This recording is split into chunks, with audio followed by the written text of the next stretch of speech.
சுய கட்டுப்பாட்டை கற்றுக் கொடுங்கள். பிள்ளைகளை சரியாக வழி நடத்தி சிறந்த ஒரு கல்வியை கொடுக்கும் வேலைக்கு அதிகமான அக்கறையும் செயலாற்றலும் தேவைப்படும்.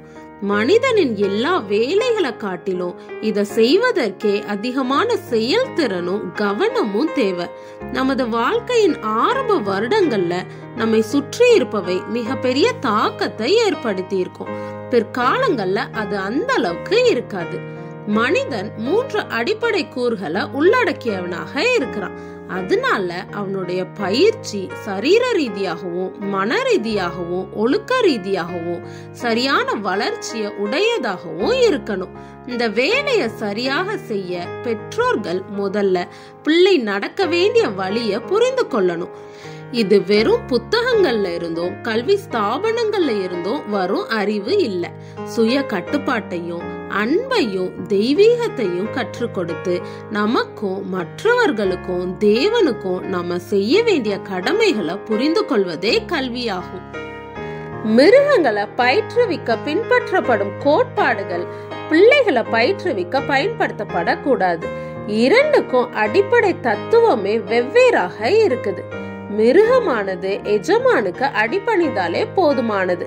ஆனா பிள்ளையானவன் தன்னை தானே கட்டுப்படுத்த கற்றுக்கொள்ளணும். மனசாட்சிக்கு ஏற்றபடியும் பகுத்தறிவுக்கு இணங்கின வகையிலையும் அறிவானது தீர்மானங்களை எடுக்கணும். மனமானது சரியானதை செய்ய தேர்ந்தெடுக்கும்படி பயிற்றுவிக்கப்படணும். பிள்ளையும் தன் அறிவை பயன்படுத்தாதபடி தனித்துவம் இல்லாம சொல்லப்படுவதை மட்டும் செய்யும்படியா பயிற்றுவிக்கப்படலாம். ஆனா இது மிருகத்தை வழி நடத்துவதை போல அமையும். இந்த ஞானமில்லாத பயிற்சி பெரிய பாதகத்தை கொண்டு வந்துடும். இப்படியாக பயிற்றுவிக்கப்பட்ட பிள்ளைகள் சரியான தெளிவான முடிவுகளை எடுக்க தெரியாதவங்களா இருப்பாங்க. எடுக்கும் முடிவுகள்லயும் நிலையாக இருக்க மாட்டாங்க. நன்மை தீமைய பகுத்தறிந்து சரியா செயல்பட அவங்க பயிற்சி பெறல. இந்த அனுபவமும் பிள்ளைகளிடத்துல பலப்படுத்தப்படல. ஒவ்வொரு பிள்ளையும் தன்னம்பிக்கையோட செயல்பட பயிற்றுவிக்கப்படணும். நல்ல பயிற்சியை பெற்று சரியாக வழி நடத்தப்பட்ட பிள்ளை தனது குணத்தின் எல்லா அம்சங்களையும் நன்கு அறிந்திருப்பாங்க. தன் பலன் என்ன பலவீனம் என்ன என்பதை புரிந்து கொண்டிருப்பாங்க.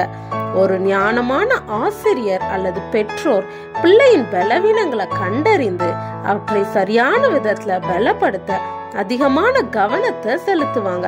இதை செய்வதன் மூலம் பிள்ளை சமநிலையான ஒரு நல்ல குணத்தை தனக்குள்ள உருவாக்கி கொள்ளுவான்.